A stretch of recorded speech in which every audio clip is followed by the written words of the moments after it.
Alright, so welcome back. I know last time we talked a little bit about some, topics that you both tend to have arguments over, and you had mentioned that you've been kind of wanting date nights recently, and they just haven't been happening.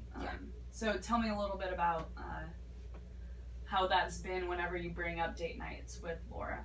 Well, I mean, we used to do date night like once a week, and it'd be like on a Friday, and we'd do something different.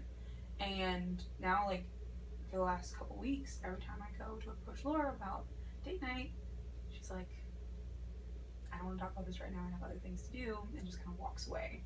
And I'm like, I try to continue the conversation and be like, hey, we haven't done this in like 3 weeks, and she just is not having it. So when you bring up the conversation to Laura, you feel like she kind of pulls back or physically leaves the room to leave the conversation.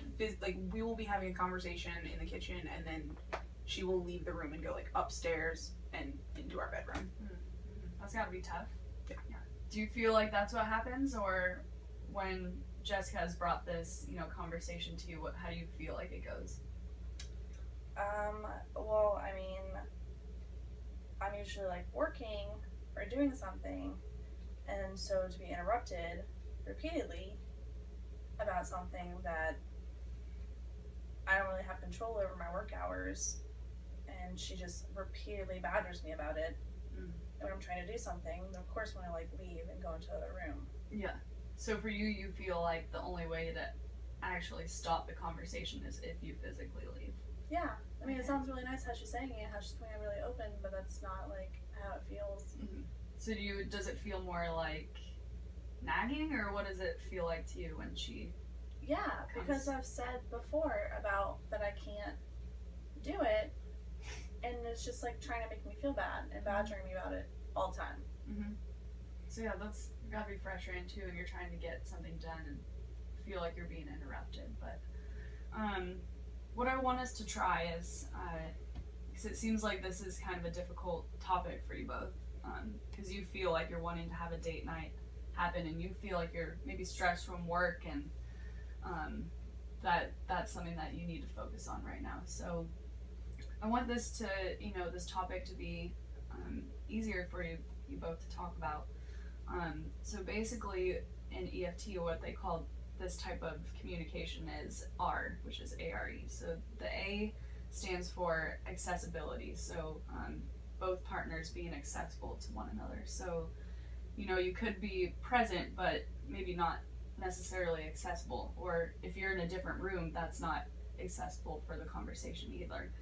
The R is being responsive. So even if you are in the same room and present, if the other person isn't responding to what you're saying, or being emotionally responsive, being empathetic and being emotionally understanding, then that's something that's going to get in the way as well. And then the E stands for engagement, and basically what that means is being, accessible and responsive, but also engaged. So sometimes facing one another and keeping eye contact, or using reflective listening is a good way to stay fully engaged in the conversation. So, and typically in, relationships that are at a good point, all these things come very naturally and very easy. It's easy to be accessible, responsive, and engaged in a conversation. But when we, approach topics that are difficult or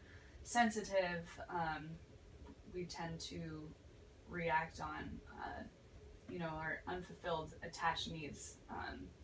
So, for example, if one of your attached needs that's been unmet is feeling, unwanted or abandoned, then certainly it's understandable why you want to make sure that you keep your intimacy alive through date nights. And for you, maybe one of your attached needs might be, not having someone provide for you. So maybe being, self-reliant, self-sufficient in your job is very important to you, and that's, why that's happening when these conversations happen. So what I want you to do is both kind of face one another, and one at a time. I want whoever wants to go first, whether it's you, Jessica, or you, Laura, try to use these three things that I told you about ARE and what you're trying to get across to your partner. So what I want you to do is kind of face a little towards each other to, lock in that engagement. And whoever wants to start, Laura, do you want to start? I mean, I don't really know what I'm supposed to be talking about.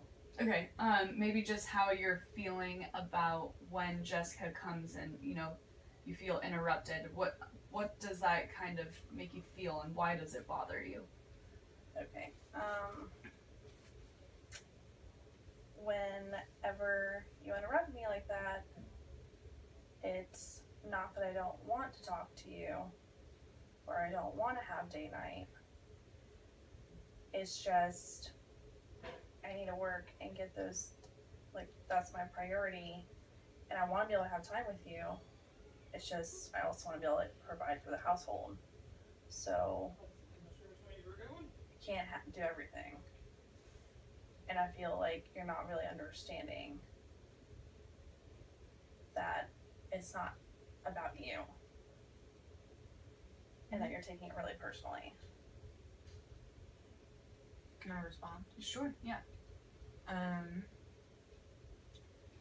I get that you need to do work, and I appreciate you trying to provide for the household. I guess for me, it's more that date night was something that we've always done, and I feel like maybe I'm not as prioritized as I used to be, and I feel like taking an hour or two to be a part of the relationship can sometimes be prioritized as well. Mm-hmm. Those are both great. How did that feel for you? Kind of being able to speak to Jessica, say what was on your mind. I mean, it was really helpful to be able to say it in a calm manner, because I feel like we both end up getting really frustrated. I mean, I don't really know how to change this. Mm-hmm. Mm-hmm. Changing the problem or changing the interaction? The problem. Okay. And what about for you, Jessica?